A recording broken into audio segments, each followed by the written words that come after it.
August মাস শেষ হতে আর মাত্র কয়েকদিন বাকি। এমন পরিস্থিতিতে নতুন মাস থেকে অনেক বড় পরিবর্তন হবে, যা সরাসরি সাধারণ মানুষের পকেটে প্রভাব ফেলবে। সেপ্টেম্বর মাস থেকে এমন কিছু বিশেষ পরিবর্তন ঘটতে চলেছে যা পকেটে প্রভাব ফেলবে। এই পরিবর্তনগুলির মধ্যে এলপিজি গ্যাস সিলিন্ডারের দাম থেকে শুরু করে ক্রেডিট কার্ডের নিয়ম সবই অন্তর্ভুক্ত রয়েছে। প্রথম পরিবর্তনটি হচ্ছে এলপিজি সিলিন্ডারের দামে। প্রায়ই দেখা যায় প্রতি মাসের 1 তারিখে সরকার এলপিজির দাম পরিবর্তন করে। বাণিজ্যিক গ্যাস সিলিন্ডার এবং এলপিজির দামে পরিবর্তন দেখা যাচ্ছে। এমন পরিস্থিতিতে এবারও এলপিজি সিলিন্ডারের দামে পরিবর্তনের আশা করা হচ্ছে। দ্বিতীয়ত, এটিএফ এবং সিএনজি পিএনজির দাম নিয়ে। এলপিজি সিলিন্ডারের দামের সঙ্গে তেল বিপণন সংস্থাগুলিও বিমানের জ্বালানির দাম সংশোধন করে, যেমন এয়ার টারবাইন ফুয়েল এবং সিএনজি পিএনজি। এই কারণে প্রথম তারিখে তাদের দামের পরিবর্তন দেখা যেতে পারে। তৃতীয় পরিবর্তনটি হচ্ছে ভুয়ো কল সংক্রান্ত। 1 সেপ্টেম্বর থেকে ভুয়ো কল ও মেসেজ নিষিদ্ধ করা হতে পারে। ট্রাই টেলিকম সংস্থাগুলিকে ভুয়ো কল ও ভুয়ো মেসেজ রোধ করার নির্দেশ দিয়েছে। এর জন্য ট্রাই কড়া নির্দেশিকা জারি করেছে। চতুর্থ পরিবর্তনটি হচ্ছে ক্রেডিট কার্ড সংক্রান্ত নিয়ম। এইচডিএফসি ব্যাংক 1 সেপ্টেম্বর থেকে ইউটিলিটি লেনদেনের রিওয়ার্ড পয়েন্টের সীমা নির্ধারণ করতে চলেছে, যার অধীনে গ্রাহকরা এই লেনদেন প্রতি মাসে মাত্র 2000 পয়েন্ট পর্যন্ত পেতে পারেন। পঞ্চম পরিবর্তন হচ্ছে মহার্ঘ ভাতা নিয়ে। সেপ্টেম্বরে কেন্দ্রীয় সরকারি কর্মচারীদের জন্য একটি বড় ঘোষণার সম্ভাবনা রয়েছে। আশা করা হচ্ছে সরকার কর্মীদের জন্য মহার্ঘ ভাতা 3% বাড়িয়ে দিতে পারে। এবং সর্বশেষ অর্থাৎ ষষ্ঠ পরিবর্তনটি হচ্ছে বিনামূল্যে আধার কার্ড আপডেট সংক্রান্ত। বিনামূল্যে আধার কার্ড আপডেটের শেষ তারিখ আগামী 14 সেপ্টেম্বর নির্ধারণ করা হয়েছে। এরপরে আপনি আধার সম্পর্কিত কিছু জিনিস বিনামূল্যে আপডেট করতে পারবেন না। মহিলাদের উপর অত্যাচারের ঘটনা নিয়ে আবার সরব হলেন প্রধানমন্ত্রী নরেন্দ্র মোদী। রবিবার মহারাষ্ট্রের জলগাঁওতে লাখপতি দিদি সম্মেলনে মোদী বলেন, মহিলাদের নিরাপত্তা খুবই গুরুত্বপূর্ণ বিষয়। তারপরেই রাজ্য সরকারগুলির উদ্দেশ্যে প্রধানমন্ত্রীর বার্তা, মহিলাদের উপর অত্যাচার মেনে নেওয়া যায় না। মোদী নির্দিষ্ট কোনো রাজ্য অথবা ঘটনার উল্লেখ না করলেও আরজি কর কাণ্ডের আবহে প্রধানমন্ত্রীর এই মন্তব্যকে তাৎপর্যপূর্ণ বলেই মনে করা হচ্ছে। রবিবার লাখপতি দিদি সম্মেলনে মোদী বলেন, আমি প্রতিটি রাজ্য সরকারকে আরও একবার বলতে চাই যে মেয়েদের উপর অপরাধের ঘটনা মেনে নেওয়া যায় না। একই সঙ্গে তার সংযোজন, কে অপরাধী সেটা বড় বিষয় নয়, কিন্তু তারা যেন ছাড় না পায়।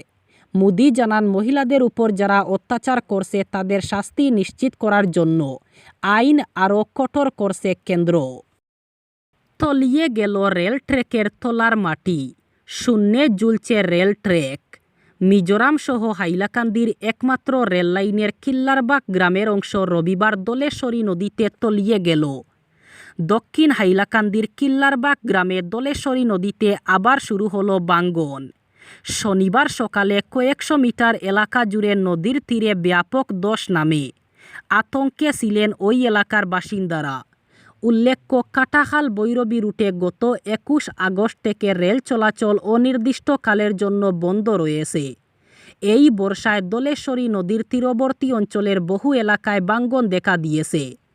কিল্লারবাগ, দারিয়ারঘাট সহ পালইচড়া গ্রামের পারে ব্যাপক ভাঙন শুরু হয়েছে। তলিয়ে গিয়েছে কত সমতল জমি।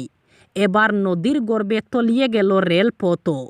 গত 2 বছর ধরে ভাঙন প্রতিরোধে রেল কর্তৃপক্ষ কাজ চালিয়ে আসলেও কোনো সফলতা আসেনি। কাজে অনিয়ম এবং গড়িমসির ফলে ভাঙনস্থলে তেমন পরিমাণে কাজ হয়নি। স্থানীয়রা ঠিকাদারদের বিরুদ্ধে অভিযোগ করে বলেন, বরাতপ্রাপ্ত ঠিকাদার কঠিন পরিশ্রমের কাজ কম টাকা দিয়ে মজুরি করাতে গিয়ে কোনো শ্রমিকই পাননি। বাইরের শ্রমিকরাও কাজ ছেড়ে চলে গিয়েছেন, ফলে সময়মতো কাজ হয়নি। আরজি কর ইস্যুকে হাতছাড়া করতে চাইছে না বঙ্গ পদ্ম শিবির।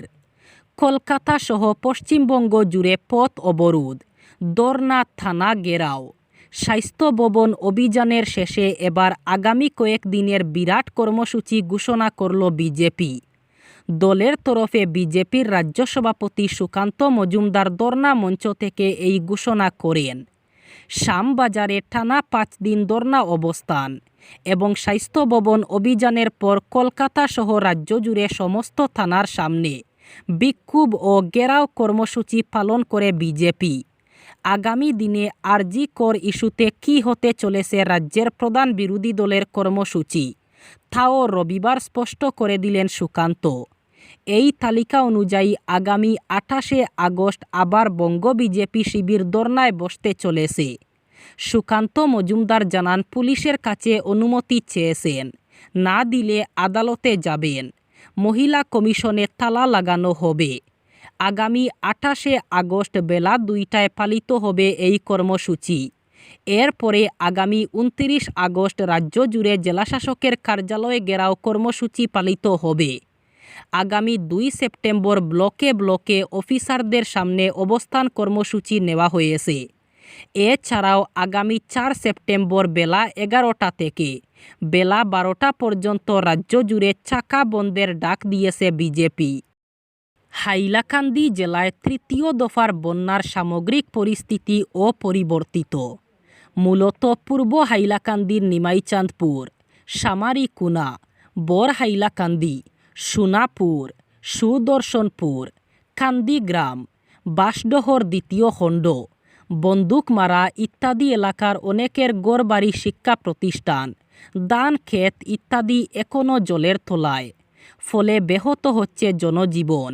দেখা দিয়েছে পশু খাদ্যের হাহাকার। গত 3-4 দিন থেকে পূর্ব হাইলাকান্দির বিস্তীর্ণ অঞ্চল জলের তলায় থাকলেও হাইলাকান্দি জেলা প্রশাসনের পক্ষ থেকে কোনো ধরনের ত্রাণ সামগ্রী বন্যাক্রান্ত এলাকায় পৌঁছায়নি। ফলে এক হাহাকার পরিস্থিতি দেখা দিয়েছে বলে জানা গিয়েছে। কর্ণাটকে কংগ্রেসের সরকার ফেলতে অপারেশন লোটাস শুরু করেছে বিজেপি।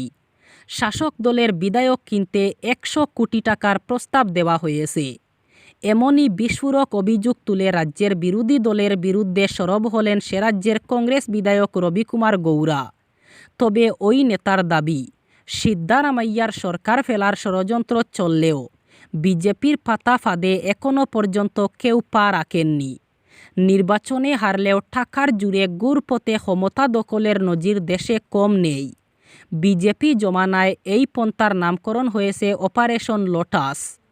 এবার কর্ণাটকে সেই প্রক্রিয়া শুরু হয়েছে অভিযোগ তুলে সংবাদমাধ্যমকে রবিকুমার বলেন, আমি নিশ্চিত হয়ে বলছি, কর্ণাটকে সরকার ফেলার চক্রান্ত শুরু হয়েছে। আগে এর জন্য 50 কোটি টাকার প্রস্তাব দিয়েছিল বিজেপি, সেটা বাড়িয়ে 100 কোটি টাকা করা হয়েছে। পরশু ফোন করে বলা হয়েছে 100 কোটি টাকা প্রস্তুত রয়েছে, 50 জন বিধায়ককে বিজেপিকে আনতে হবে।